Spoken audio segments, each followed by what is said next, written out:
Halo, salam Maranatha saya ucapkan kepada kita semua, Bapak, Ibu, Saudara-saudari yang terkasih dalam Tuhan, yang telah menjadi pendengar setia dari Mutiara Kebenaran. Selamat bergabung dalam acara kita. Saya harap ini adalah acara yang membangun bagi Anda, ini adalah acara yang menguatkan iman Anda, menambah pengertian Anda akan firman Tuhan dan akan Tuhan pencipta kita dan juru selamat kita. Dan saya Dr. Sivan Sen Liao, saya adalah gembala dari GBIA Grafe, dan saat ini saya akan membahas bersama dalam acara Mutiara Kebenaran ini perikop firman Tuhan, yaitu 1 Raja-Raja pasalnya yang ke-14. Dan kalau Anda baru saja bergabung dalam acara Mutiara Kebenaran ini, mungkin Anda mendengarnya melalui suatu podcast atau suatu Anda dapat filenya dari seseorang, tiba-tiba Anda masuk ke 1 Raja-Raja pasal 14 ini, dan Anda tidak mengikuti seri-seri sebelumnya, tidak apa-apa, Anda tetap bisa mendengarkan penjelasan karena setiap pasal kita bahas secara tersendiri, walaupun tentu akan sangat bagus kalau kita mengetahui konteks atau latar belakang dari pasal-pasal sebelumnya. Jadi kalau Anda merasa diberkati oleh pembahasan hari ini, saya anjurkan untuk mendapatkan sesi Mutiara Kebenaran yang lain, sesi-sesi yang dari Kejadian, karena kita secara sistematis bergerak dari kitab Kejadian, Keluaran, Imamat, semua sudah kita bahas pasal per pasal, semua ayat kita baca, kebanyakan kita komentari, dan sampai 1 Raja-Raja di sini. Oke, dan kita masuk ke dalam 1 Raja-Raja pasalnya yang ke-14. Kita melihat di sini, ini adalah pasal yang melanjutkan tentang kisah Yerobeam. Bahkan LAI memberikan judul Sambungan Riwayat Yerobeam. Dan siapakah Yerobeam? Yerobeam kita tahu adalah tadinya dia adalah seorang karyawan atau boleh dibilang bawahan, ya boleh dibilang semacam pemimpin juga, ya pemimpin yang diangkat oleh Salomo untuk bawahannya Salomo untuk memimpin para pekerja, terutama dari suku Efraim, karena Yerobeam dari suku Efraim. Dan rupanya ada ketidakcocokan antara Yerobeam dengan Salomo. Mungkin kita berangan-angan atau mengira-ngira itu adalah ada hubungannya dengan Yerobeam merasa bahwa pekerjaan yang diberikan oleh Salomo kepada orang Israel terlalu berat. Mungkin masalah itu, saudara Tuhan, dan itu belakangan akan menjadi faktor pemicu juga untuk pecahnya kerajaan utara. Dan namun yang sangat penting adalah bahwa Yerobeam ini kemudian mendapatkan nubuat dari Tuhan, dari Nabi Ahia. Dan itu kita baca di pasalnya yang ke-11. Waktu Salomo masih hidup, seorang nabi Tuhan namanya Nabi Ahia datang kepada Yerobeam, memberikan dia 10 bagian dari jubahnya yang dia koyak-koyak menjadi 12 bagian. 10 dia berikan kepada Yerobeam dengan suatu pertanda bahwa dengan demikian 10 suku Israel akan diberikan kepada Yerobeam menjadi raja. Singkat cerita, akhirnya setelah Salomo mati, digantikan oleh Rehabeam anaknya. Mirip namanya ya, Yerobeam, Rehabeam, jangan tertukar-tukar, saudara kasih Tuhan. Rehabeam adalah anaknya Salomo yang menjadi raja, namun dia tidak bijak. Dia mendengarkan nasihat yang salah. Dia adalah orang yang bodoh, yang sebenarnya banyak diperingatkan oleh ayahnya sendiri Salomo dalam kitab Amsal, ya, jangan menjadi orang yang bebal, jangan menjadi orang yang bodoh. Namun Rehabeam tidak mewarisi hikmat bapaknya, sehingga akhirnya kerajaan utara 10 suku memberontak menjadikan Yerobeam raja mereka dan mendirikan kerajaan Israel di utara. Ya. Nah, itu sudah dinubuatkan semuanya. Namun kemudian kita baca di pasal 12 dan pasal 13 bahwa ya Yerobeam ternyata sangat mengecewakan, karena setelah dia menjadi raja, ya, karena pertimbangan politik, karena pertimbangan praktis, karena ketakutan manusiawi dia memilih untuk tidak berjalan sesuai dengan iman, melainkan dia memilih untuk mendirikan 2 lembu emas, satu ditaruh di kota Betel, satu ditaruh di kota Dan. Ini adalah latar belakang sedikit review tentang apa yang terjadi di pasal-pasal sebelumnya. Dan dia menyebabkan orang Israel menyembah kepada patung-patung emas ini. Dan alasannya adalah alasan politik. Dia takut bahwa kalau orang Israel terus-menerus tiap tahun sesuai dengan hukum Taurat ke Yerusalem, pergi ke Bait Suci, tentu mereka akan ingat bahwa Bait Suci didirikan oleh Salomo. Dan Yerobeam takut bahwa secara manusiawi akhirnya orang-orang Israel akan tertarik kembali untuk bergabung kembali dengan Yehuda, bergabung kembali dengan kerajaan selatan, dan kemudian dia akan dibinasakan. Dan ketakutan politik ini, ketakutan manusia ini menyebabkan dia melanggar firman Tuhan dan tidak mengindahkan janji yang Tuhan berikan kepada Yerobeam secara pribadi. Dan kita akan melihat janji apa itu, dan kita akan melihat sambungannya bagaimana di 1 Raja-Raja 14. Sebelum kita membacanya, kita akan berdoa terlebih dahulu. Bapa yang di surga, kami sungguh mengucap syukur bahwa pada hari ini ada kesempatan bagi kami untuk mempelajari firman-Mu, untuk membuka halaman-halaman kitab suci yang telah Engkau inspirasikan, dan kami yakin mengandung banyak hal yang bermanfaat bagi kami, banyak hal yang akan menjadi teguran mungkin bagi kami, menjadi penghiburan bagi kami, menjadi kekuatan bagi kami, dan memperdalam pemahaman kami akan Engkau pribadi, Allah pencipta, yang Engkaulah satu-satunya yang berkuasa, dan Engkaulah yang pantas untuk mendapatkan segala penyembahan kami. Kami berdoa Tuhan, tolong kami berdoa dalam nama Yesus Kristus. Amin. Oke, kita baca dulu 1 Raja-Raja 14 ayat 1-3. Pada waktu itu, Abia anak Yerobeam jatuh sakit. Lalu Yerobeam berkata kepada istrinya, "Berkemaslah, menyamarlah supaya jangan diketahui orang bahwa engkau istri Yerobeam, dan pergilah ke Silo. Bukankah di sana tinggal Nabi Ahia? Dialah yang telah mengatakan tentang aku bahwa aku akan menjadi raja atas bangsa ini. Bawalah 10 roti, kue kismis, dan sebuli-buli air madu, dan pergilah kepadanya. Dia akan memberitahukan kepadamu apa yang akan terjadi dengan anak ini." Oke, jadi kita sudah melewati pasal 12, pasal 13. Tadi saya sudah ceritakan sedikit rangkumannya. Yerobeam jadi raja, Yerobeam memberontak terhadap Tuhan. Dan di pasal 13, Tuhan bukan tidak memperingatkan Yerobeam. Tuhan bahkan mengutus seorang abdi Allah dari Yehuda yang menegur Yerobeam dengan keras dan memberikan suatu nubuat yang sangat jelas. Kita sudah bahas itu di pasal 13, nubuat yang akan digenapi 340 tahun kemudian tentang seorang keturunan Daud yang namanya Yosia, yang akan menghancurkan mesbahnya yang didirikan oleh Yerobeam itu. Dan Yerobeam ternyata tidak bertobat, saudara sama Tuhan. Itu kita baca di pasal 12 ayat 33, pasal 13 ayat 33. Sesudah peristiwa ini pun Yerobeam tidak berbalik dari kelakuannya yang jahat itu, katanya sini ya. Dan ini sangat disayangkan tentunya. Nah, lalu kita dapatkan Abia anak Yerobeam jatuh sakit. Oh, saudara sama Tuhan. Nah, kita tidak tahu apa-apa tentang Abia ini. Kita tidak tahu ini anak keberapanya Yerobeam. Ini kita tidak tahu dia umur berapa, apakah dia masih kecil, apakah dia masih bayi, apakah dia sudah agak besar, apakah ya kita tidak tahu sama sekali. Tapi kita hanya tahu dari namanya saja ya, namanya Abia. Dalam bahasa aslinya Abiyah ya. Yah adalah singkatan dari Yehova. Yah adalah nama pendek dari Tuhan, nama panjangnya adalah Yehova, dipendekkan menjadi Yah, saudara Tuhan. Dan ada teori yang berkata bahwa Yah adalah kependekan dari Yahweh, tapi itu adalah teori yang salah sebenarnya. Yah bukanlah kependekan dari Yahweh gitu ya. Karena ada teori bahwa nama Tuhan sebenarnya adalah Yahweh. Nah, itu teori yang populer, saya harus akui bahwa kebanyakan dunia akademis Kristen, dalam tanda kutip akademis Kristen, hari ini percaya bahwa nama Tuhan itu kalau di teks Ibrani itu kan mereka berkata itu YHWH.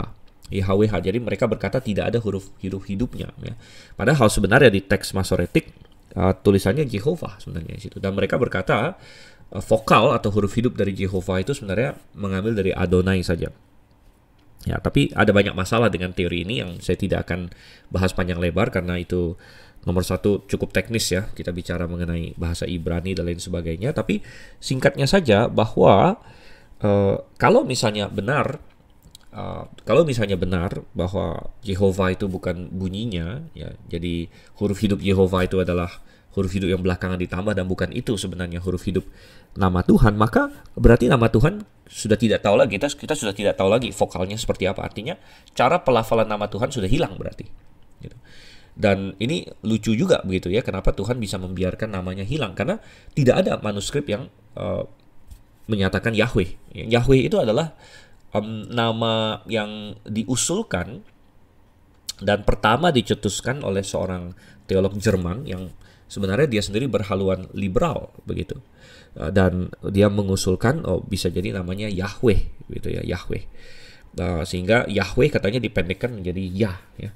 Tapi nah ini sedikit teknis ya, bahwa Yahweh yang diusulkan oleh si teolog Jerman ini beda dengan misalnya Yah yang ada dalam Alkitab seperti Haleluya dan Abia dan lain sebagainya. Karena kalau Anda melihat Haleluya, Abia dan lain sebagainya, itu semua memakai huruf hidup Kames, sedangkan Yahweh dia memakai huruf hidup Patak di dalam yang dicanangkan oleh si teolog-teolog Jerman yang pada waktu itu ya, di abad ke-19 mereka ini mengusulkan Yahweh itu begitu. Dan sebenarnya secara linguistik bisa dijelaskan bahwa Yehova dipendekkan menjadi Yah, itu bisa dijelaskan gitu. Jadi Abia secara literal adalah Bapakku Yah, atau Bapakku adalah Yehova, Bapakku adalah Tuhan. Dan artinya bagus sekali, saudara kasih Tuhan. Artinya bagus sekali. Dan Bapakku Tuhan, dari nama ini kan nama anak Yerobeam, berarti Yerobeam yang kasih nama kepada anak ini. Kita berpikir ya dan meraba-raba apakah ini berarti ada beberapa kemungkinan. Satu, bahwa Abia ini dilahirkan pada waktu Yerobeam masih belum meninggalkan Tuhan. Ya, bisa, itu satu kemungkinan, karena Yerobeam kan tadinya ya, seorang yang percaya Tuhan tadinya, seorang Israel lah, dia seorang yang diangkat Salomo dan lain sebagainya. Jadi bisa jadi Abia ini lahir sebelum Yerobeam melenceng jauh, sebelum dia membuat patung untuk menyembahnya. Jadi dia masih menyembah Yehova. Bisa jadi itu satu kemungkinan. Atau kemungkinan kedua adalah nama hanya sekedar nama saja, tapi tidak mencerminkan imannya Yerobeam, karena banyak orang hari ini pun ya dia kasih nama anaknya cakep-cakep ya. Bahkan banyak orang hari ini tidak tahu lagi arti nama yang dia berikan kepada anaknya. Ada banyak misalnya orang yang memberi nama anaknya nama-nama yang punya arti Kristen walaupun dia sendiri bukan Kristen. Ya mungkin karena dia suka dengan bunyinya, mungkin dia suka dengan mungkin ada orang yang dia kenal yang punya nama seperti itu, yang dia kagum dan sebagainya, dan dia sendiri bukan Kristen begitu. Itu ya bisa jadi seperti itu juga ya. Seperti ada orang yang kasih nama anaknya Chris, tapi dia bukan orang Kristen ya. Padahal Chris itu sebenarnya dari makna Kristus ya, Kristen dan lain sebagainya. Ada banyak nama yang punya arti Kristen sebenarnya ya, dan arti yang Yahudi ya. Dan banyak orang hari ini kasih nama anaknya nama-nama itu karena itu nama-nama yang populer, seperti Yeremia, Yosia, Yosua, bahkan Abraham dan lain sebagainya. Semua nama-nama yang ada dalam Alkitab tanpa berarti bahwa dia punya iman atau bahwa nama itu memiliki arti tertentu bagi dia. Jadi itu bisa juga. Jadi namanya bagus ya, Abia di sini. Dan nanti belakang kita ngeliat Tuhan akan memberikan suatu pernyataan yang positif tentang anak ini sendiri begitu. Oke, tapi kita membaca bahwa Abia jatuh sakit di sini. Abia jatuh sakit. Dan tentu ini membuat panik di sini ya. Dan ini membuat kita berpikir jangan-jangan Abia ini anak sulungnya Yerobeam. Sehingga teori pertama mungkin lebih benar ya, bahwa Abia ini bisa jadi lahir waktu Yerobeam masih lumayan muda, dia belum meninggalkan Tuhan. Sehingga menimbulkan kepanikan di Yerobeam dan istrinya gitu. Apakah memang Abia ini putra mahkotanya atau lain sebagainya? Kita tidak diberikan keterangan lebih lanjut. Dan nah ini adalah suatu kesempatan, kesempatan. Jadi setiap kali ada sakit penyakit ya, baik kepada diri kita maupun kepada orang yang kita kasihi, tapi terutama kepada diri kita lah begitu ya. Ketika ada suatu krisis ya, dan krisis itu bisa macam-macam. Salah satu krisis yang bisa menimpa manusia adalah ketika dia sakit yang lumayan serius misalnya. Dan itu adalah kesempatan bagi kita untuk merenung sebenarnya. Ya, dan kita tahu bahwa penyakit bisa datang karena hukuman terhadap dosa. Itu bisa ada di dalam Alkitab. Ya. Di dalam Perjanjian Lama, Tuhan ada bilang kepada orang Israel, kalau kau menyimpang dariku, aku akan mendatangkan tulah-tulah, aku akan mendatangkan penyakit kepadamu. Ya kan? Dalam Perjanjian Baru ada juga insiden-insiden. Ada minimal 2 yang saya bisa langsung ingat di kepala saya, yaitu Jemaat Korintus pertama. Jemaat Korintus mereka menyimpang, mereka makan perjamuan Tuhan dengan tidak benar, sehingga Tuhan menghukum mereka dengan penyakit. Karena dikatakan di sini di 1 Korintus 11 di sini ya. 1 Korintus 11 ayat 29 dan 30, karena barang siapa makan dan minum tanpa mengakui tubuh Tuhan, ia mendatangkan hukuman atas dirinya. Sebab itu banyak di antara kamu yang lemah dan sakit, dan tidak sedikit yang meninggal. Jadi ada suatu kesalahan, suatu dosa yang dilakukan oleh anggota jemaat Korintus yang menyebabkan Tuhan mendatangkan kesakitan bagi mereka. Nah, insiden yang lain mungkin kita tidak perlu buka, ada di Wahyu kepada jemaat di Tiatira. Ada yang mengikuti percabulan dari seorang perempuan di jemaat Tiatira yang dijuluki perempuan Isabel di situ, dan Tuhan berkata bahwa aku akan melemparkan anak-anaknya ke atas ranjang orang sakit. Ya. Jadi jelas bahwa penyakit bisa Tuhan pakai untuk sebagai hukuman. Ya. Tetapi kita tahu juga bahwa penyakit tidak selalu berarti adalah karena dosa. Dan di sini juga ada banyak contohnya di dalam Alkitab. Ayub salah satu yang paling terkenal, Ayub sakit, dan itu bukan karena suatu dosa tertentu. Pernah ada seorang buta di dalam insiden kehidupan Tuhan Yesus, orang yang buta dari lahir, ya, dan murid-muridnya tentu berdecak-decak ya, seperti banyak orang hari ini ya. Kita melihat ada orang yang cacat dari lahir dan sebagainya. Kadang-kadang kita berpikir kenapa bisa begitu, ya kan? Dan murid-muridnya bertanya kepada Tuhan, Anda bisa baca itu di Injil Yohanes. Ini yang berdosa siapa? Bapaknya atau orang ini? Gitu kan? Mereka ingin berkata orang tuanya atau dia. Tapi Tuhan Yesus berkata, ini bukan karena dosa bapaknya, orang tuanya, bukan juga dosa dia, tapi supaya Tuhan dimuliakan. Jadi penyakit banyak jenis dengan Tuhan. Ya. Tetapi itu semua bisa menjadi momen bagi kita untuk merenung. Ya, momen bagi kita untuk merenung. Ya. Kalau itu adalah karena dosa tertentu, ya. Penyakit Tuhan datangkan supaya kita merenung dan bertobat, ya, dan memikirkan ya apa yang sudah kita lakukan yang salah dan lain sebagainya. Tetapi sekalipun itu bukan karena suatu dosa, penyakit juga merupakan saat yang bagus untuk melakukan refleksi dan introspeksi. Ya, kalaupun kita sakit dan jadi gini, kalau misalnya Anda dan saya sakit hari ini, pakai itu kesempatan untuk merenung. Satu, kita bertanya, Tuhan, apakah memang saya ada melakukan kesalahan, saya berdosa dan sebagainya. Kita cek hati kita dengan jujur tentunya ya di hadapan Tuhan. Kemudian nomor 2, kalau misalnya kita tidak temukan ada suatu dosa tertentu, dan kalau ada dosa tertentu ya kita mengaku dosa. Ya, kita mengaku dosa di hadapan Tuhan dan kita minta didoakan oleh gembala dan lain sebagainya. Nah, ini adalah prosedur yang Tuhan taruh di dalam Yakobus. Coba kita lihat. Ya, jadi ini kita agak sedikit panjang membahas masalah orang sakit jadinya ya. Tapi nggak apa-apa. Karena memang tujuan kita untuk membahas kebenaran firman Tuhan. Ini mutiara kebenaran. Dan di dalam Yakobus pasal 5. Ya, Yakobus pasal 5. Kita lihat ayat yang ke-14. Kalau ada seorang di antara kamu yang sakit, baiklah ia memanggil para penatua jemaat supaya mereka mendoakan dia serta mengolesnya dengan minyak dalam nama Tuhan. Dan doa yang lahir dari iman akan menyelamatkan orang sakit itu, dan Tuhan akan membangunkan dia, dan jika ia telah berdosa maka dosanya itu akan diampuni. Ya, jadi kita melihat di sini ketika kita sakit kita boleh minta didoakan oleh penatua. Di sini penatua adalah gembala, dan orang yang sakit boleh minta didoakan oleh gembala. Gembala bisa datang. Nah, ada istilah mengoles dengan minyak. Nah, banyak orang berpikir, wah berarti dia diurapi. Wah, pengurapan. Nah, bukan. Ini bukan pengurapan karena di dalam bahasa aslinya bukan memakai kata krio. Nah, krio itu adalah artinya mengurapi. Itu akar kata dari Kristus. Kristus adalah orang yang diurapi.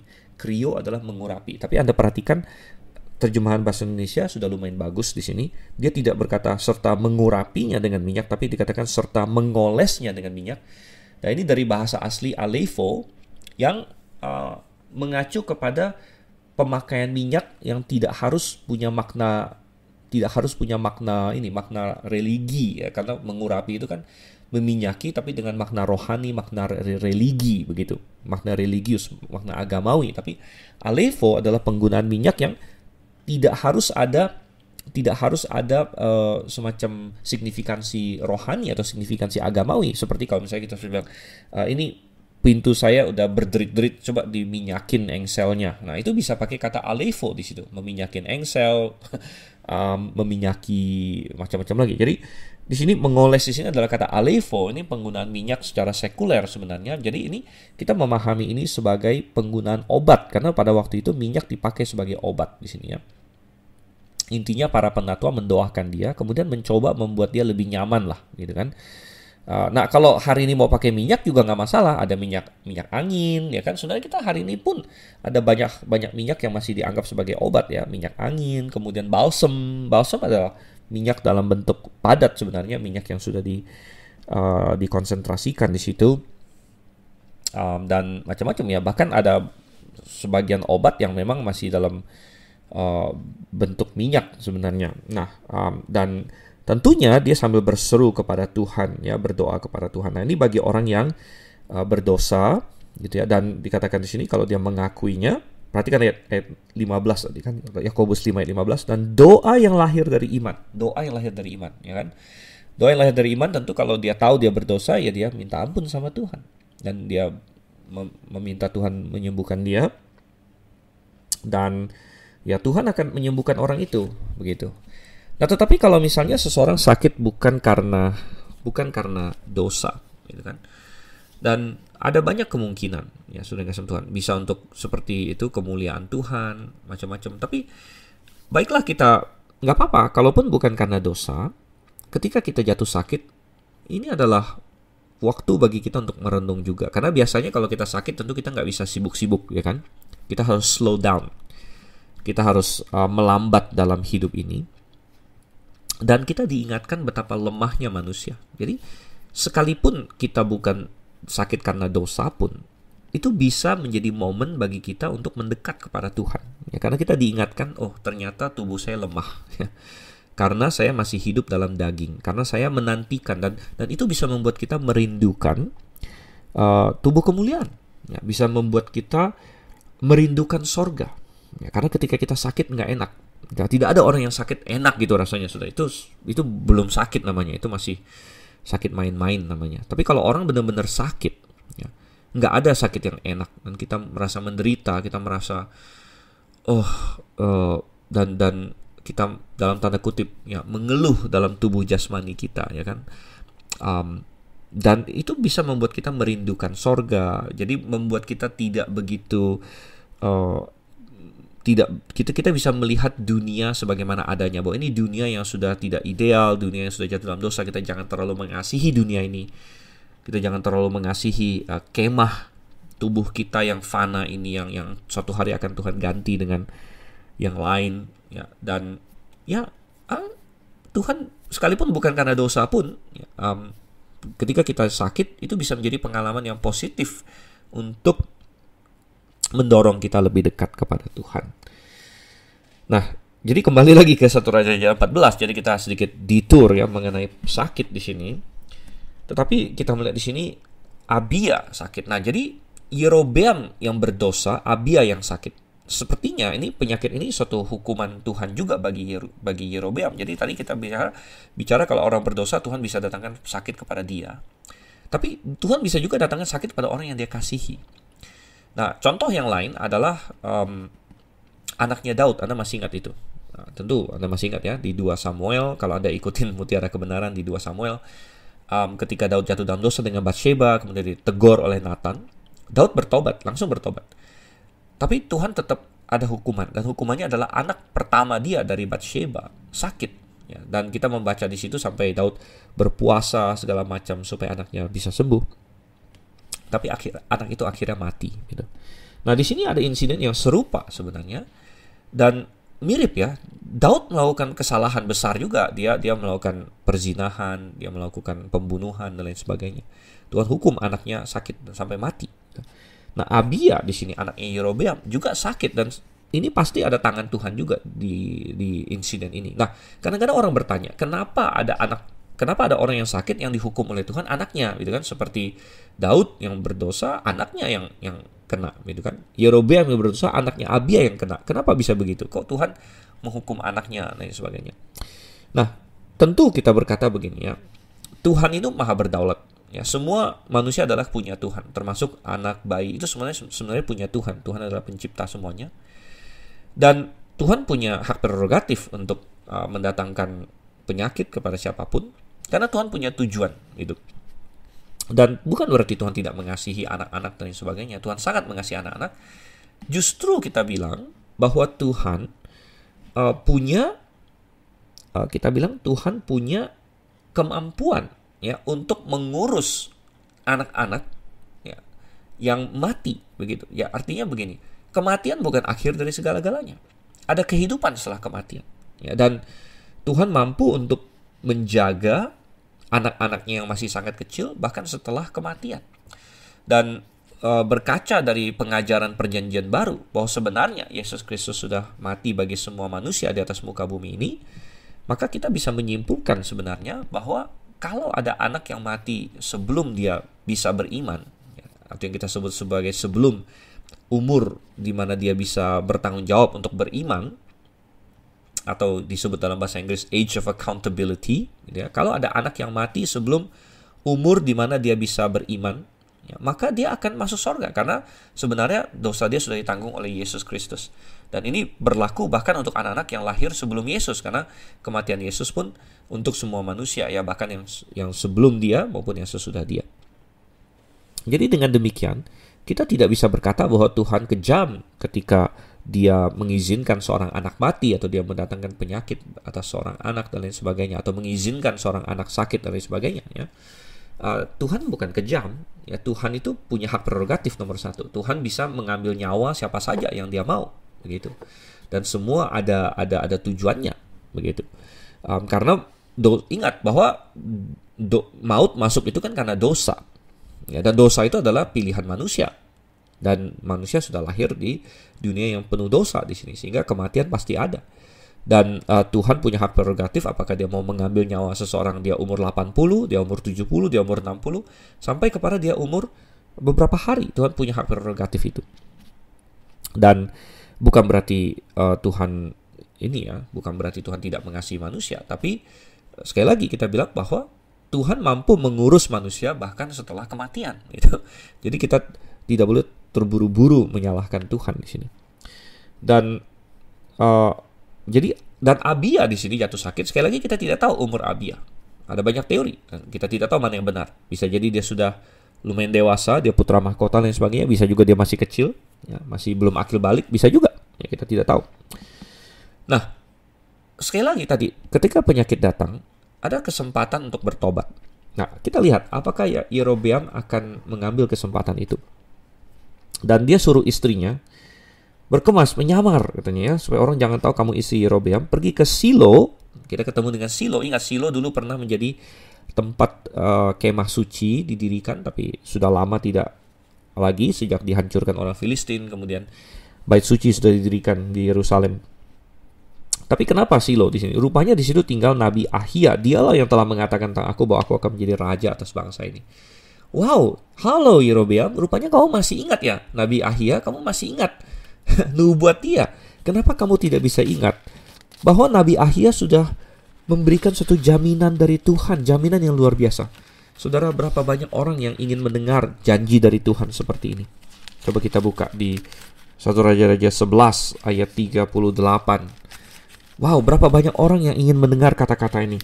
1 Raja-Raja 11 ayat 38. Dan jika engkau mendengarkan segala yang kuperintahkan kepadamu, dan hidup menurut jalan yang kutunjukkan dan melakukan apa yang benar di mataku, dengan tetap mengikuti segala ketetapan dan perintahku seperti yang telah dilakukan oleh hambaku Daud, maka aku akan menyertai engkau dan aku akan membangunkan bagimu suatu keluarga yang teguh, seperti yang kubangunkan bagi Daud, dan aku akan memberikan orang Israel kepadamu. Berapa banyak orang yang rindu mendengarkan janji rindu mendapatkan janji dari Tuhan bahwa, hei, kalau kamu hidup sesuai dengan kehendakku, aku akan bangun keluarga bagimu seperti Daud, saudara-saudara. Tapi ternyata Yerobeam tidak. Dia malah menyimpang, dan bukan hanya sekedar menyimpang kecil-kecilan, dia menyimpang 180 derajat, bahkan membuat seluruh Israel menyimpang. Sehingga bukannya Tuhan membangun keluarganya, Tuhan akan menghancurkan keluarganya. Dan itu dimulai dari Abia. Jadi sakit kepada Abia ini suatu penghakiman, saudara kasih Tuhan. Dan yang lucu adalah bahwa kenapa Yerobeam suruh istrinya menyamar? Siapa yang dia tidak mau siapa melihat, dia tidak mau siapa tahu bahwa istrinya pergi di sini ya. Apakah dia tidak mau Ahianya tahu bahwa dia adalah istri Yerobeam? Sepertinya begitu. Jadi Yerobeam punya konsep yang aneh sekali. Apakah dia berpikir bahwa kalau dia kasih uang kepada nabi supaya nabi itu menyatakan bahwa anaknya akan sembuh, maka akan sembuh begitu. Jadi menurut dia nabi itu dapat dari mana gitu kuasa seperti itu? Bukankah dari Tuhan gitu. Dan apakah dia berpikir dia bisa menipu Tuhan gitu. Nah, di sini ya kita melihat betapa tidak logisnya pemikiran Yerobeam. Tetapi begitu banyak juga orang Kristen hari ini yang tidak logis, karena dia berdosa tapi dia mencoba menyembunyikan dosanya dari Tuhan, bahkan dari Tuhan, saudara-saudara. Dia berpikir bahwa Tuhan tidak melihatnya, Tuhan tidak tahu, dan sebagainya. Betapa suatu hal yang konyol. Di sini kita melihat Yerobeam mencoba menyembunyikan identitas istrinya yang dia suruh di sini. Mestinya dia sendiri pergi. Mungkin dia malu, mungkin dia takut ketemu Ahia, karena Ahia akan tegur dia, sehingga dia suruh istrinya saja, gitu. Tapi siapa yang mau dia tipu gitu kan? Kenapa dia harus menyamar dan sebagainya?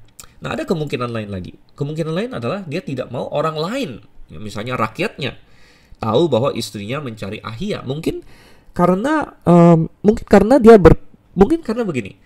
Kalau misalnya orang tahu bahwa dia istrinya atau dia pergi mencari Ahia, itu akan meruntuhkan image yang dia buat begitu, bahwa dia adalah raja yang sukses,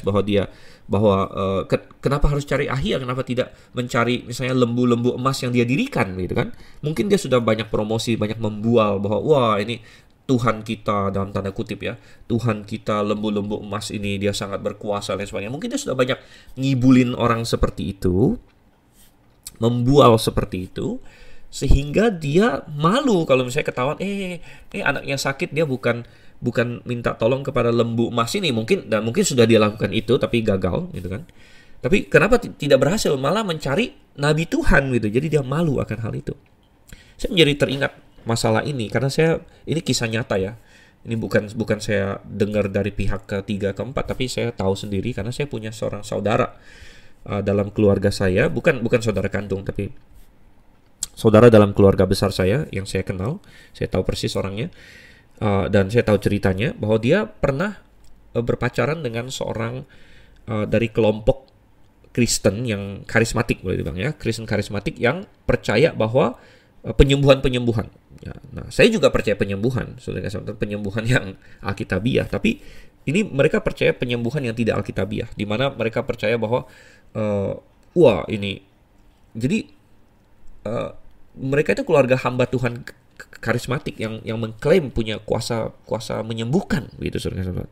Jadi mereka sering menyembuhkan orang, ya bikin KKR kesembuhan dan lain sebagainya. Dan kebetulan ada seorang saudara saya yang menjalin hubungan asmara dengan salah satu anak laki-lakinya gitu.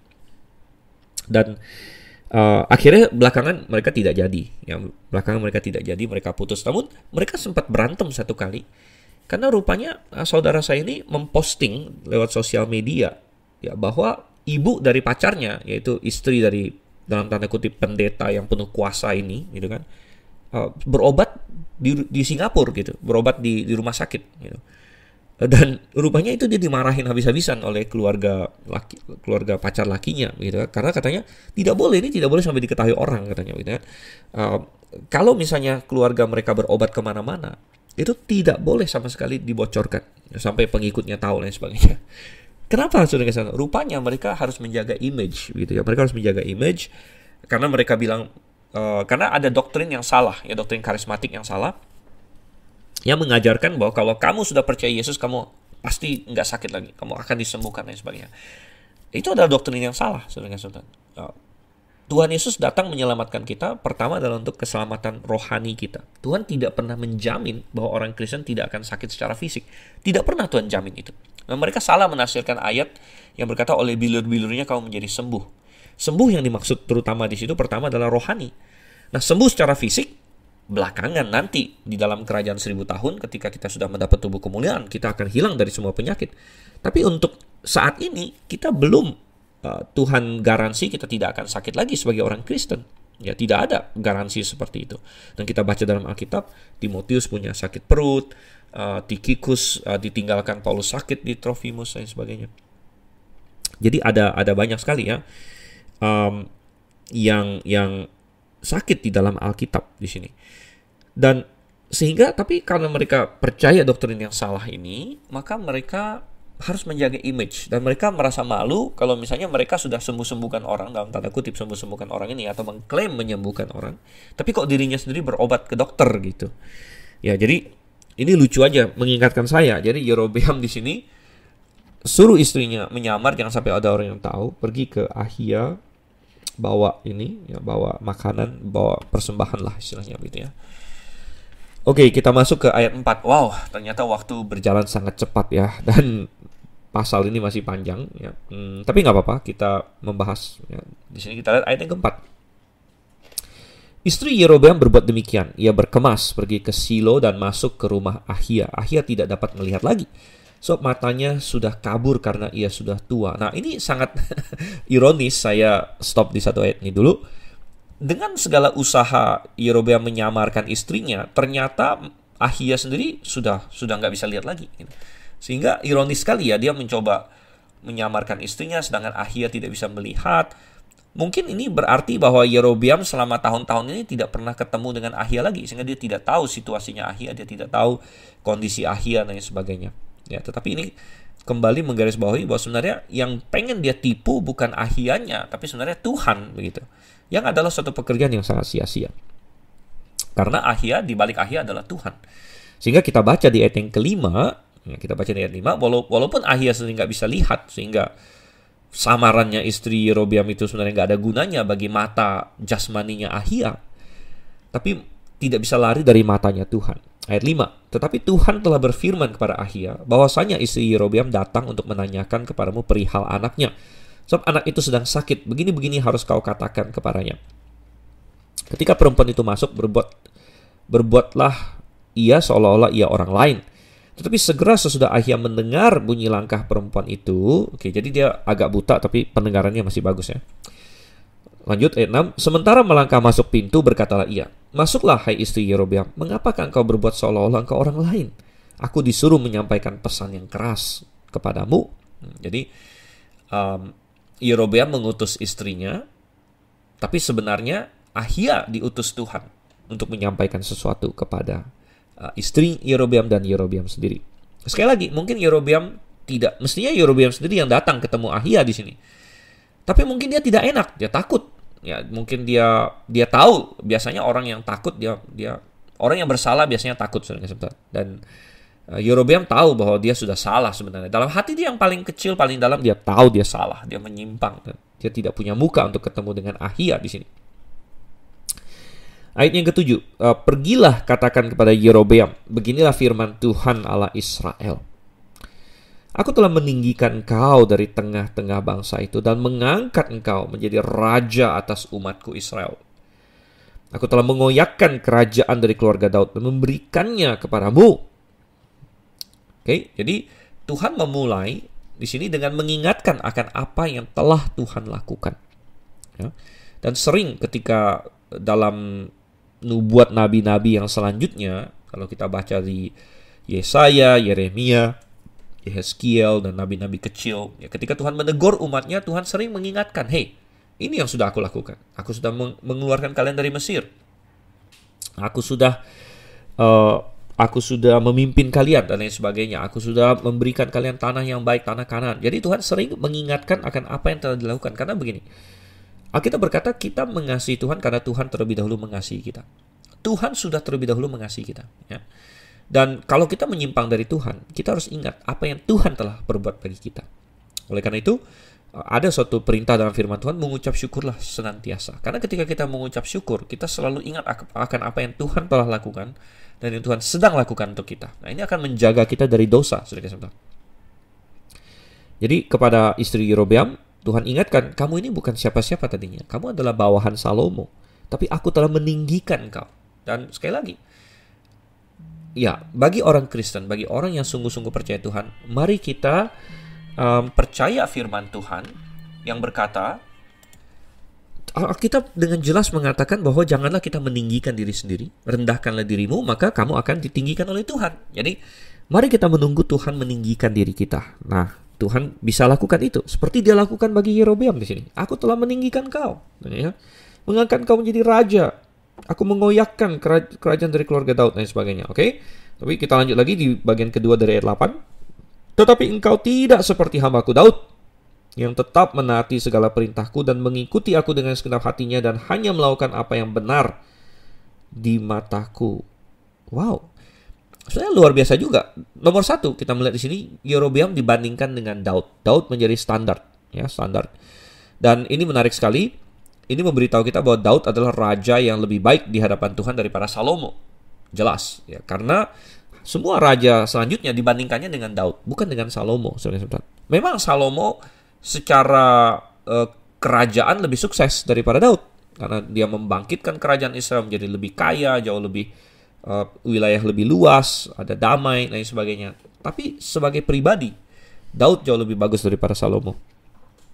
Dan kita melihat di sini, engkau tidak seperti hambaku Daud yang tetap menaati segala perintahku. Ya, tapi kita bertanya, bukankah Daud juga berdosa? Benar, Daud juga berdosa. Tapi Daud nomor satu ketika ditegur dia bertobat. Dan nomor dua, dia tidak pernah meninggalkan Tuhan. Memang dia jatuh dalam dosa perbuatan. Ya, dia berzina, dia bahkan membunuh. Tapi dia tidak pernah sedikit pun menyembah dewa-dewi lain atau patung dan lain sebagainya. Ya, jadi dalam hal ini dosa dia sudah di-cover oleh Tuhan. Sudah seperti kata Nabi Nathan, dosamu sudah dijauhkan Tuhan dari hadapannya. Ya, sehingga tercatat di sini bahwa dia melakukan apa yang benar di mataku, Tuhan bilang. Oke, kontras dengan Yerobeam ayat 9. Sebab engkau telah melakukan perbuatan jahat lebih dari semua orang yang mendahului engkau, dan telah membuat bagimu Allah lain dan patung-patung tuangan, sehingga engkau menimbulkan sakit hatiku, bahkan engkau telah membelakangi aku. Yerobeam lebih jahat dari semua yang mendahului dia. Nah, sangat menarik karena Yerobeam adalah raja pertama dari kerajaan utara. Tapi semua yang mendahului dia, kan sebelum dia sudah ada Salomo. Ya, Salomo ada salah nggak? Ada, terutama di akhir hidupnya. Daud ada salah, sudah kita bahas tadi. Saul juga ada salah.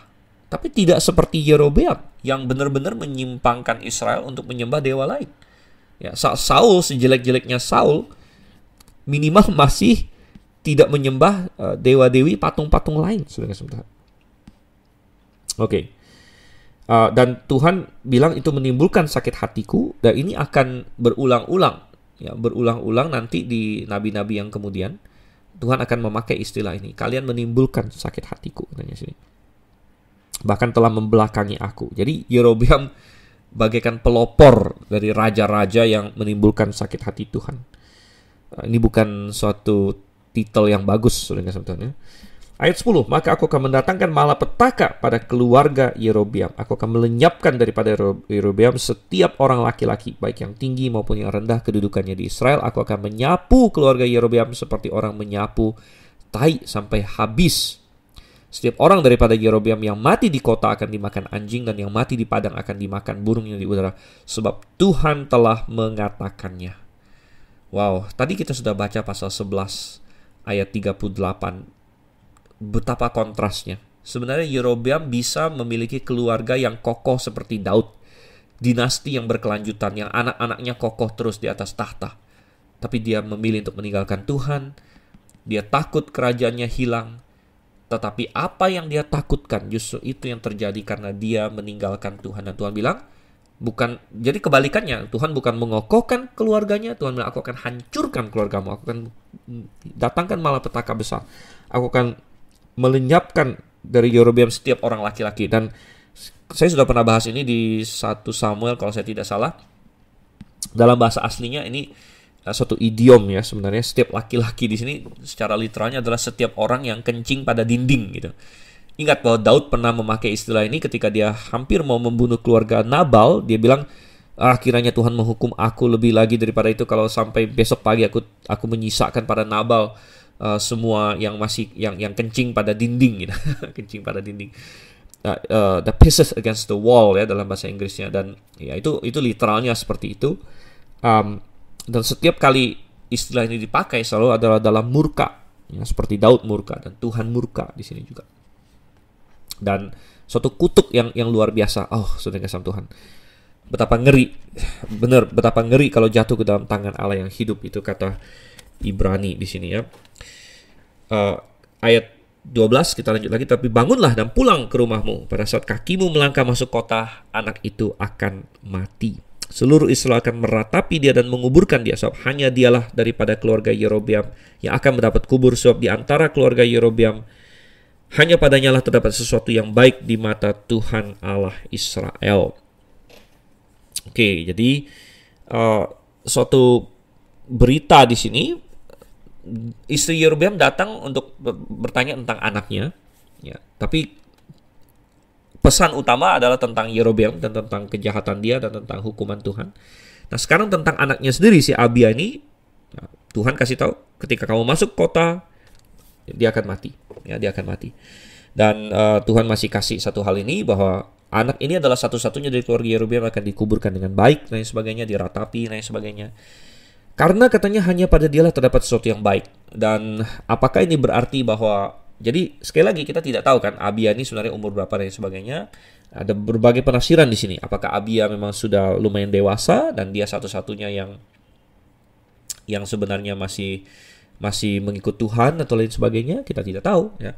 Atau dia masih anak kecil, masih anak yang belum ngerti apa-apa, sehingga dia masih ada innocence begitu ya, sehingga Tuhan berkata hanya pada dia ada sesuatu yang baik. Dan ada yang berpendapat bahwa ketika Tuhan berkata pada dia terdapat sesuatu yang baik, itu berarti dia mati masuk surga. Dan ada yang berpendapat bahwa itu mendukung ya, bahwa kalau bayi atau anak yang kita tidak tahu Abia ini bayi atau tidak ya, anak yang di bawah umur pertanggungjawaban, sekali lagi di bawah umur dapat beriman mati, dia pasti masuk surga. Dan ada yang menarik ke perikop ini, yang bisa tapi bisa juga tidak, karena sekali lagi kita tidak tahu persisnya umur Abia di sini. Oke. Nah, kemudian ayatnya yang ke-14, dan Tuhan akan membangkitkan baginya seorang raja atas Israel yang akan melenyapkan keluarga Yerobeam seperti kenyataan sekarang ini. Kemudian Tuhan akan menghajar orang Israel sehingga tergoyah-goyah seperti gelagah di air, dan ia akan menyentakkan mereka daripada tanah yang baik ini yang telah diberikannya kepada nenek moyang mereka. Ia akan menyerahkan mereka ke seberang sungai Efrat sana, oleh karena mereka telah membuat tiang-tiang berhala mereka, dan dengan demikian menyakiti hati Tuhan. Ia akan lepas tangan terhadap orang Israel oleh karena dosa-dosa yang telah dilakukan Yerobeam, dan yang mengakibatkan orang Israel berdosa pula. Nah, ini serius sekali saudara. Bukan saja hukuman Tuhan akan jatuh pada keluarga Yerobeam, tapi bahkan kepada seluruh Israel. Sampai ada kata-kata Tuhan lepas tangan terhadap orang Israel. Dan sudah dinubuatkan di sini jauh-jauh hari, dan ini akan digenapi ratusan tahun kemudian, bahwa Israel akan dibuang. Israel akan dibuang ke seberang sungai Efrat. Dan memang Yerobeam berdosa dan membuat Israel berdosa. Namun sebenarnya adalah kesalahan seluruh bangsa ini juga. Kenapa mereka begitu siap untuk menerima kesalahannya Yerobeam? Ya. Kenapa mereka tidak berkata, Yerobeam kamu salah? Ya. Mestinya tua-tua Israel semua berkata, ini salah, kita tidak boleh ikut. Yerobeam kamu harus turun dari raja. Dan mestinya mereka punya pandangan seperti itu. Tapi mereka ikut saja. Dan itu menyebabkan Tuhan akan menyentakkan orang Israel. Jadi pemimpin paling salah. Ketika ada kesesatan, ada kesalahan, pemimpin paling salah. Namun pengikut tidak berarti dia lepas dari semua kesalahan juga. Ya. Pengikut juga punya tanggung jawab untuk mengkritik pemimpin sebenarnya. Atau minimal berkata, saya tidak mau ikut. Ya, ini salah, saya tidak mau ikut. Dan melepaskan diri. Dan rupanya ada orang-orang Israel yang seperti itu. Mereka pindah ke Yehuda pada waktu itu. Mungkin karena jumlah mereka sedikit. Jumlah mereka sedikit, jadi mereka pindah ke Yehuda. Dan mestinya lebih banyak, mestinya mayoritas orang Israel berkata, salah Yerobeam, tidak boleh. Dan mereka mungkin berontak kepada Yerobeam atau menegur Yerobeam minimal. Ya. Tapi seperti yang kita baca di pasal 13 yang lalu, bahkan ada nabi tua di Betel yang fine-fine saja dengan apa yang dilakukan oleh Yerobeam, bukan dia bersuara, bukan, sehingga harus ada abdi Allah dari Yehuda yang datang. Ya, sehingga Tuhan berkata, oke, kalian harus masuk dalam pembuangan. Gitu ya. Lanjut ayat 17. Sesudah itu bangkitlah istri Yerobeam dan pergi, lalu sampailah ia ke Tirza. Nah, Tirza ini nama kota lain lagi. Ya, rupanya pusat pemerintahan sudah dipindahkan dari Sikem tadinya ke Tirza. Jadi, dan Tirza akan tetap menjadi pusat pemerintahan sampai nanti di zamannya dinasti Omri, di mana dia pindah ke Samaria lagi. Jadi, pusat kerajaan utara pertama di Sikem, pindah ke Tirza, nanti Tirza belakangan pindah ke Samaria. Bangkitlah istri Yerobeam dan pergi sampailah ia ke Tirza. Pada saat ia masuk melangkahi ambang pintu rumah, matilah anak itu. Nah, mungkin ini suatu keputusan yang cukup membingungkan bagi istrinya Yerobeam, karena sudah dinubuatkan kamu masuk ke kota, anak kamu akan mati. Jadi bagaimana ini? Apakah dia harus enggak masuk ke kota? Apakah dia atau dia mungkin saya nggak percaya nubuatnya Ahia, jadi masuk aja. Tapi intinya apa yang Tuhan nubuatkan terjadi. Dan sekali lagi, ada nubuat jangka panjang kan? Nubuat jangka panjang adalah mengenai keturunan Yerobeam akan mati semua, dinasti Yerobeam akan dihancurkan. Kemudian lebih jauh lagi, Israel akan masuk dalam pembuangan. Ini semua adalah nubuat jangka panjang. Tapi kita tahu bahwa nubuat jangka panjang ini pasti akan terjadi karena yang nubuat jangka pendeknya digenapi, yaitu matinya Abia ketika istrinya masuk di sini. Dan sekali lagi, saudara-saudara, seperti di pasal 13 saya ada singgung bahwa setiap kali Tuhan mengumumkan penghakiman, sebenarnya ada kesempatan dan ada undangan untuk bertobat di situ. Nah, kita tidak tahu bagaimana Tuhan akan mungkin memodifikasi hukumannya atau apalagi yang bisa Tuhan lakukan. Kalau Yerobeam pada saat ini jatuh tersungkur dan meminta ampun kepada Tuhan, ya, tapi tidak ada kata terlambat sebenarnya. Ya, dan Yerobeam kalau dia mau bisa melakukan itu. Namun dia tidak. Kita baca terus ayat 18. Mereka menguburkannya dan seluruh Israel meratapi dia sesuai dengan firman Tuhan yang diucapkannya dengan perantaran hambanya Nabi Ahia. Selebihnya dari riwayat Yerobeam, bagaimana ia berperang dan bagaimana ia memerintah, sesungguhnya semuanya itu tertulis dalam kitab sejarah raja-raja Israel. Lamanya Yerobeam memerintah ada 22 tahun. Kemudian ia mendapat perhentian bersama-sama dengan nenek moyangnya. Maka anaknya menjadi raja menggantikan dia. Oke, penulis kitab suci tidak mau berpanjang lebar lagi dengan tentang Yerobeam. Tentu masih banyak yang dia lakukan, yang semuanya tertulis dalam, ada dikatakan sih, kitab sejarah raja-raja Israel. Dan nanti kita akan baca ada juga namanya kitab sejarah raja-raja Yehuda. Ya. Nah, ini bukan kitab Tawarik, saudara-saudara Tuhan, tapi ini adalah semacam dokumen pada waktu itu, ya, mungkin catatan raja-raja yang tentu kita tidak ada lagi hari ini, ya. Tapi pada waktu kitab satu raja-raja ditulis, ini masih ada. Ini mungkin adalah catatan lengkap tentang raja-raja, ya, mungkin semacam catatan kerajaan atau dokumen resmi yang ditulis oleh panitera negara dan lain sebagainya, bisa jadi, gitu ya. Dan Yerobeam memerintah 22 tahun, tidak terlalu panjang. Saul, Daud, dan Salomo semua memerintah 40 tahun. Yerobeam memerintah 22 tahun saja. Oke, kita lanjut lagi sekarang. Ayat 21 sampai 31. Sekarang kita sudah melihat akhir dari Yerobeam. Kita mau lanjutkan sedikit tentang Rehabeam, saingannya Yerobeam, ya, anak Salomo. Kita baca di sini ayat 21. Adapun Rehabeam anak Salomo yang memerintah di Yehuda.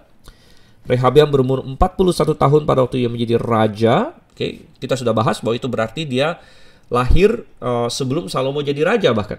Ya, jadi dia lahir sebelum Salomo jadi raja. 1 tahun sebelum Salomo jadi raja. Dan 17 tahun lamanya ia memerintah di Yerusalem. 17 tahun, tidak terlalu panjang. Tadi kita bilang Yerobeam 22 tahun, dia 17 tahun. Ia memerintah di Yerusalem, kota yang dipilih Tuhan dari antara segala suku Israel untuk membuat namanya tinggal di sana. Jadi kita akan lihat nanti Rehabeam juga membuat kesalahan.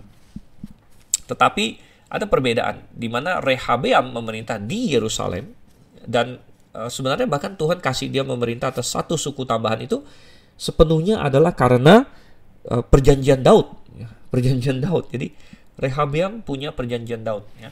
Tapi secara pribadi tentu tiap-tiap orang akan Tuhan hakimi secara pribadi juga sini. Nah, Kemudian kita baca lagi di ayat 21, nama ibunya ialah Naama, seorang perempuan Amon. Nah, kita mendapatkan di sini. Dan ini akan menjadi suatu kebiasaan, terutama ketika mencatat raja-raja Yehuda, ya. Terutama untuk raja-raja Yehuda, selain dicatat bapaknya, tentu kita tahu bapaknya siapa karena raja sebelumnya, tapi akan dicatatkan bagi kita siapa nama ibunya. Dan ini memberitahu kita banyak hal, ya. Baik bapak maupun ibu punya pengaruh besar terhadap perkembangan seorang anak, ya. Bapak adalah kepala keluarga, dia mestinya bertanggung jawab. Ibu adalah yang sering paling involved, ya, paling terlibat hari ke hari dengan anak. Dan betapa pentingnya peran seorang ibu, ya. Hampir semua raja Yehuda akan dicatatkan nama ibunya siapa di sini, ya. Nama ibunya siapa? Dan Rehabeam ibunya adalah Naama, seorang perempuan Amon. Oh, pantas saja, ya, dia tidak begitu beres, ya. Ternyata ibunya seorang perempuan Amon, dan ini menarik, berarti Salomo sudah menikah dengan perempuan asing bahkan sebelum dia menjadi raja. Wow, ya, rupanya kesalahan ini bibitnya sudah ada, dan mungkin dia adalah salah satu yang menyimpangkan hati Salomo. Dan yang disembah oleh Bani Amon adalah dewa Molok, ya. Dan wow, ya, kita melihat di sini mengingat pentingnya garis keturunan Daud, karena dari situlah nanti Mesias akan datang. Maka sebenarnya penting juga siapa yang mereka nikahi, saudara-saudara. Oke, lanjut lagi ayat 22. Tetapi orang Yehuda melakukan apa yang jahat di mata Tuhan, dan mereka menimbulkan cemburunya dengan dosa yang diperbuat mereka lebih daripada segala yang dilakukan nenek moyang mereka. Sebab mereka pun mendirikan tempat-tempat pengorbanan dan tugu-tugu berhala dan tiang-tiang berhala di atas setiap bukit yang tinggi dan di bawah setiap pohon yang rimbun. Bahkan ada pelacuran bakti di negeri itu. Mereka berlaku sesuai dengan segala perbuatan keji bangsa-bangsa yang telah dihalau Tuhan dari orang Israel. Wow. Sebenarnya di pasal 12 kita ada sedikit harapan, kita ada sedikit optimisme ketika Rehabeam, ingat gak waktu itu dia kumpulkan 180.000 pasukan untuk menyerang Yerobeam. Lalu ada seorang nabi Tuhan namanya Semaya yang lalu berkata pada mereka, jangan serang saudaramu di atas sana, ya, karena ini dari Tuhan. Dan mereka mendengarkan Nabi Semaya. Nah, jadi kita sedikit optimis bahwa mungkin mereka mau mendengarkan Tuhan. Namun ternyata kita baca tidak. Ternyata tidak. Ya, ternyata mereka menyimpang dari Tuhan, ya. Dan sekalipun mereka punya Yerusalem, punya bait suci, tapi mereka jatuh pada penyembahan berhala. Dan ini adalah efek dari Salomo, ya, karena penyembahan berhala sudah dimulai di zaman Salomo. Dia kompromi. Sekali lagi, seberapa jauh Salomo kompromi, ini bisa diperdebatkan. Saya sendiri berpikir bahwa Salomo tidak benar-benar sampai secara pribadi meninggalkan Tuhan, gitu ya. Dia menyukakan hati istri-istrinya. Dia oke lah, kalau kamu mau bangun dewa-dewi silakanlah, gitu ya. Dan mungkin saya temenin kamu dan sebagainya. Tapi saya melihat bahwa hati Salomo sendiri, saya tidak yakin dia benar-benar percaya bahwa patung-patung itu adalah Tuhan, gitu ya. Dia tidak percaya. Namun dia berkompromi, tapi efek komprominya, ya, menghancurkan begitu banyak orang, menghancurkan generasi selanjutnya. Dan wow, luar biasa sekali, saudara kasih Tuhan. Luar biasa jahanam di sini. Bahkan Tuhan bilang menimbulkan cemburunya. Tuhan adalah Tuhan yang cemburu. Ya, Tuhan yang cemburu karena cemburu itu apa sih? Cemburu itu adalah ketika dua orang ada suatu hubungan yang eksklusif mestinya. Lalu ada pihak ketiga. Nah, ini bisa menimbulkan cemburu. Dan ini adalah hal yang sehat sebenarnya dalam proporsinya yang benar. Karena hubungan eksklusif ini terganggu begitu. Nah, suami istri punya hubungan eksklusif sehingga kalau ada orang ketiga, ada laki-laki lain, ada perempuan lain, ya itu bisa menimbulkan kecemburuan yang memang benar begitu. Hubungan Tuhan dengan manusia juga eksklusif. Kita tidak boleh punya Allah yang lain. Oleh karena itu hubungan Tuhan dengan manusia sering digambarkan dengan hubungan suami istri juga dalam Alkitab. Tapi mestinya kita tidak punya Tuhan yang lain. Dan ketika ada Tuhan yang lain, itu menimbulkan cemburunya Tuhan. Dan cemburu Tuhan ini adalah hal yang positif. Karena cemburu Tuhan itu cemburu untuk melindungi kita sebenarnya. Karena kalau kita bergerak kepada patung dewa ilah Tuhan yang lain, kita akan binasa. Dan cemburu Tuhan, ya, cemburu Tuhan itu hal yang positif, yang dimana Tuhan berkata, aku tidak mau kamu melakukan ini.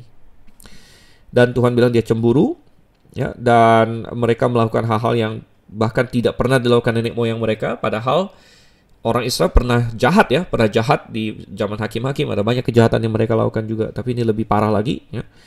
Karena bukan saja mereka mendirikan tugu berhala, tiang berhala, bahkan di ayat 24 ada pelacuran bakti, saudara-saudara. Nah, banyak orang agak sedikit kontroversi dengan istilah ini ya, pelacuran bakti, dan di dunia modern banyak orang mencoba melembutkannya. Tapi ini adalah pelacuran bakti. Bahkan di dalam KJV dia pakai istilah sodomites. Jadi pelacuran bakti ini bisa mengacu ke perempuan maupun laki-laki, tapi ada fokus pada laki-laki di sini.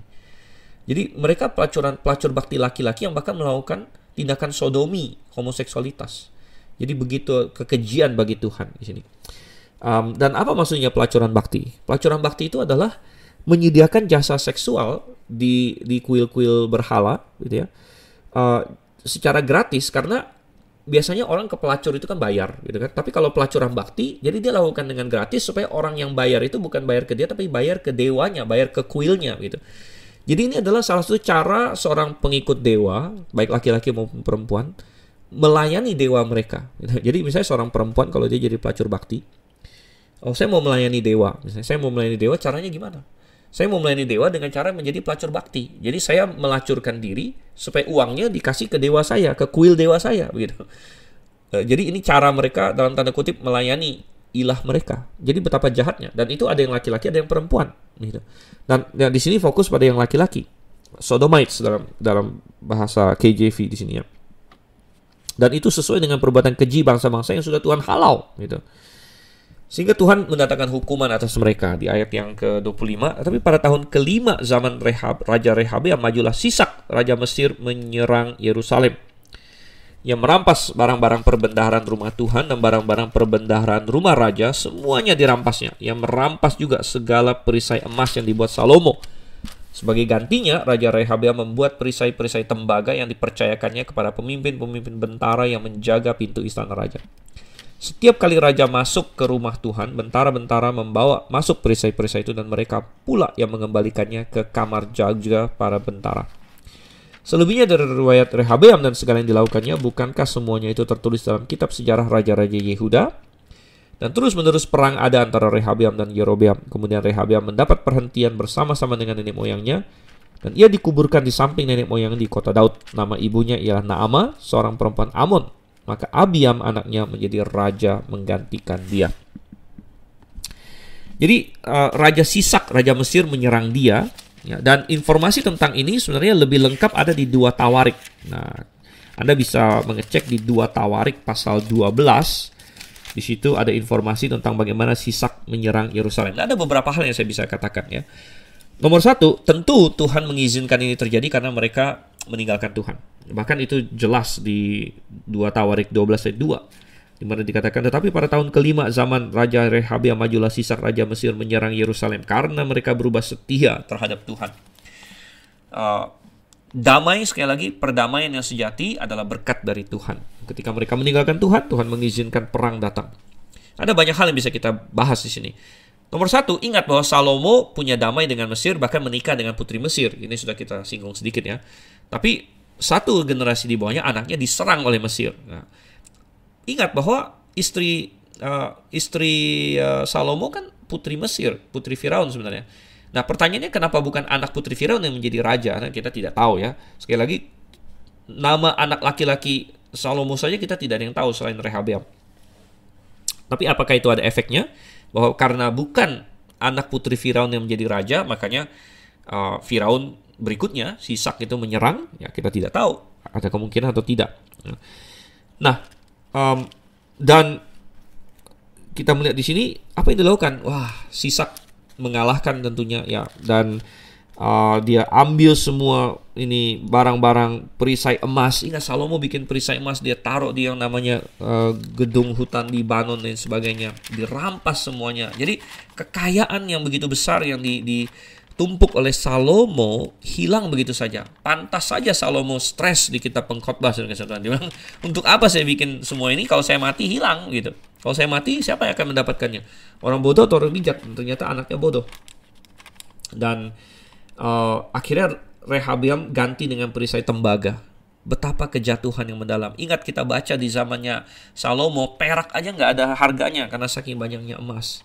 Dan sekarang Rehabeam harus turun derajat ke tembaga, saudara-saudara. Turun ke tembaga di sini ya. Nah, kalau kita baca di dalam 2 Tawarik 12, ada detail yang lebih di situ, di mana ada satu hal yang positif. Sebenarnya ketika Raja Sisak menyerang Yerusalem, ya itu mereka sudah kalah total. Tapi kemudian Tuhan mengutus lagi Nabi Semaya. Nabi Semaya datang kepada Rehabeam dan pemimpin-pemimpin. Anda bisa baca itu di 2 Tawarik 12 di sini ya, ayat 5 dan seterusnya. Dan dia berkata bahwa ini adalah karena kalian meninggalkan Tuhan. Dan hal positif yang kita baca di 2 Tawarik 12 ayat 6 adalah, maka pemimpin-pemimpin Israel dan raja merendahkan diri dan berkata, Tuhan yang benar. Oleh karena itulah makanya Tuhan tidak mengizinkan Yerusalem sampai dihancurkan total, melainkan hanya dijarah saja, hanya diambil. Ini mungkin itu deal juga, kita tidak tahu persis ya, mungkin itu deal antara Rehabeam dengan Sisak, dia kasih barang-barang ini sampai dan mereka akan meninggalkan Yerusalem. Tapi Rehabeam ya ada sedikit lebih baik dari Yerobeam karena minimal dia masih merendahkan diri di hadapan Tuhan, kita lihat di sini. Dan Tuhan masih menjaga Yerusalem di sini. Nah, hal terakhir yang ingin saya bahas sedikit adalah bahwa ternyata serangan Raja Sisak, Raja Mesir kepada Yerusalem di sini ini terbukti oleh arkeologi. Bukan karena kita perlu membuktikan Alkitab. Alkitab sudah pasti benar, ada atau tidak ada konfirmasi dari tempat lain. Tapi untuk poin yang ini ada konfirmasi. Dan ini sekali lagi membuktikan bahwa Alkitab kita benar gitu. Jadi arkeologi Mesir telah menemukan ada seorang raja, ya Raja Sisak ini. Dalam bahasa Mesir namanya adalah Sesong ya.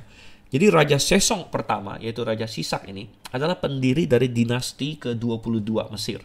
Ya, dan dia memerintah dari tahun 945 sampai 924 sebelum Masehi. Nah, pada bagian terakhir dari pemerintahan dia, tahun 925 sebelum Masehi. Dan ini ternyata cocok, saudara-saudara. Karena kita berkata bahwa Salomo memerintah tahun 970 sebelum Masehi. Dia memerintah 40 tahun, jadi sampai 930. Jadi naik tahtalah Rehabeam kan, 930. Lalu tahun kelima Rehabeam berarti 925. Nah, ini cocok dengan kronologi Mesir. Karena sekitar tahun 925 sebelum Masehi tercatat dalam sejarah Mesir, dan itu ditemukan oleh arkeologi, bahwa Raja Sesong pertama menyerang Palestina, menyerang daerah Kanaan di situ. Dan bahkan dituliskan di situ ada sekitar 150 nama tempat, nama kota, nama dusun, nama apa yang dia serang ya. Dan dia serang dan termasuk Yerusalem. Dan jadi ini dicatat bahkan oleh sejarah Mesir juga begitu. Namun kita tahu bahwa kalau kita hanya membaca sejarah Mesir, ya, kita hanya dapat sejarah saja. Namun kalau kita membaca sejarah sebagaimana ditulis oleh Alkitab, maka bukan saja kita mendapat sejarah, tapi kita mendapatkan komentar firman Tuhan, penilaian firman Tuhan, dan kita mendapatkan pelajaran yang indah. Nah, itu tujuan kita belajar mutiara kebenaran, supaya kita diajar oleh firman Tuhan. Oke, sekali lagi kita sudah sedikit lewat waktu. Moga-moga Anda tetap sabar, belajar firman Tuhan dengan saya, dan terus lanjutkan sampai bertemu dengan sesi selanjutnya. Maranatha.